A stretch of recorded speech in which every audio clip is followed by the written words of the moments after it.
Hey minions, welcome to Crank It Up. I'm Jim Price, and today we are looking at the second combination I wanted to highlight, which I used to think was the worst combination in the game. There are a few important caveats I need to mention before I reveal it. First, I think this is a fruitless exercise, and I'm not interested in the actual answer. Second, the criteria for making this distinction years ago is not what you think. I'm not trying to take the two worst factions and mash them together. In fact, I specifically ruled out including what I perceive to be bad factions. To me, that doesn't tell you anything. I was looking to see what's a bad combination constructed out of useful factions. Not necessarily the greatest, but certainly not the worst factions. Think of it this way. I'm not starting from the point of badness when making the combo. And this was several years ago, long before Crank It Up, around the time of It's Your Fault. But the third caveat is the most important.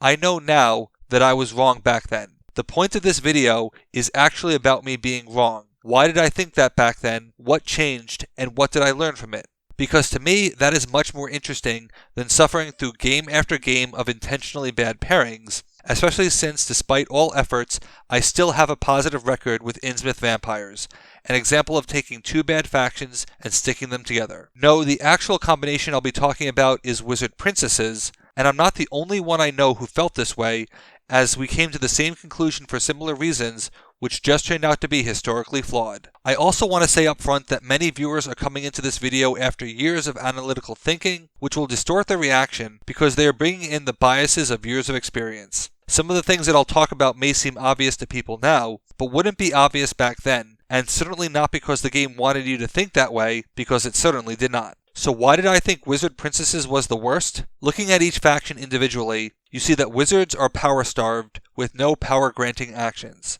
They play extra actions and extra minions, but rely on their partner to fill the gaps. So from my perspective, they were combining power starvation with the minion starvation of the princesses. They don't have great power-based actions, and their lack of opportunity of having minions isn't great for summon potential. Going a bit deeper, this combination doesn't have great mid-game plays. Leading with a 5 is very risky, but basically you have to lead with a 5 or a 2 because chrono mages tend to be used terminally for a burst.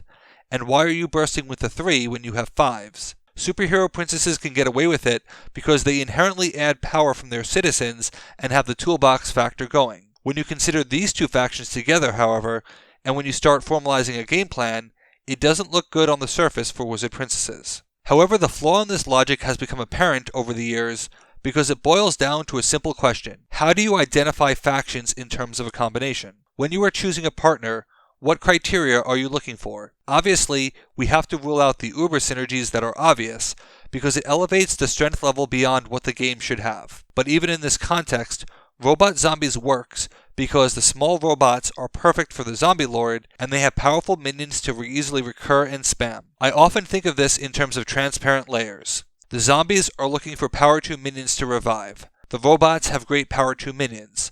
You can lay these two facts on top of each other and see the overlap. Another example is Killer Plant Aliens. Sprouts help you get your 3s. Aliens have the best 3 and need to ensure that they get it. These are their defining criteria, and it's easy to see doing a textual comparison. I see power 3 on the left, I see it on the right, and I see the synergy. But this is all what I call direct synergy. Direct synergy is what creates the swarm on swarm combos, the double base modifier combos.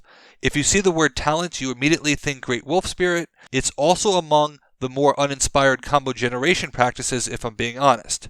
When players first saw Hydra, they think robots, Innsmouth, Rockstars. Yeah, those are all obvious, more of the same. We know those are going to be good, and we perceive anything other than direct synergy as being bad. But that isn't fair, because if you are always playing in the S-tier land, you're missing out on the heart and soul of the game. Instead of asking what a faction has, sometimes an important factor is to ask what a faction needs, and this is the story of Wizard Princesses. It turns out, these two factions very much need each other. Wizards can play extra minions, but they lack good minions to play themselves. They need powerful alternatives. Princesses don't have minions, and they need the means to get them. So viewing through the lens of needs, we can go a bit further. Neophyte can draw a lot of cards, but needs more actions to be successful, while princesses have 4 more actions, making the Neophyte more likely to trigger. This gives you 7 low footprint minions that can all draw cards. Card draw is essential to princesses to get to their top heavy cards, and having a dedicated card like Enchantress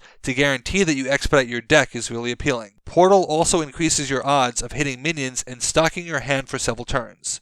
Already, things are starting to look up. One of the best ways to evaluate these types of combos through the I need this lens is to examine bad cards and see how they get made better. And the Wizard Princesses have some notable examples. Princesses have some card draw, but they aren't known for it. They do have shuffling though, so Woodland Helper's recycling actions make some degree of sense on paper. Of course, recycling actions makes Marie de Gras hit less often, and you can't recycle everything because that bloats your deck. But with the draw powers of Wizards, you have the chance to start recurring actions into a very thin deck where you keep repeating their best cards. And what do these cards look like? Summon, Time Loop, Someday My Prince Will Come. When you factor in their minion recursion, you can start consistently drawing 5s and create a cycle of recurring a minion and recurring an action that recurred them. And with the Wizard extra actions and the fact that Direct-to-DVD Sequel draws a card, this is practically a free play. Another example is Heirloom. I love the concept of power activation, but it's really hard to stack them on the princesses. It's easy to get 1, difficult to get 2, and almost impossible to get 3. If you do put 2 on a princess, that's 9 power, and basically asking someone to take an efficient first. But you can get away with 6 on the right base, and with the extra actions of Wizards, 2 heirlooms in 1 turn becomes +8. Putting that on a singularly powerful minion means that your 5, who was a 6, is now a 14, and a great candidate to save with Someday My Prince Will Come. This can be great for quick double scores where you control the narrative on your turn. And with the right cards in play, all these cards are easily retrievable again from one location or another. Of course, it's not just the bad cards that are being elevated. Time Loop into a double summon for a burst of 15, one of which can be Snow White for movement, can be a great play as well. I also like the indirect play of scrying for Someday My Prince Will Come, letting anyone who wants to break a base know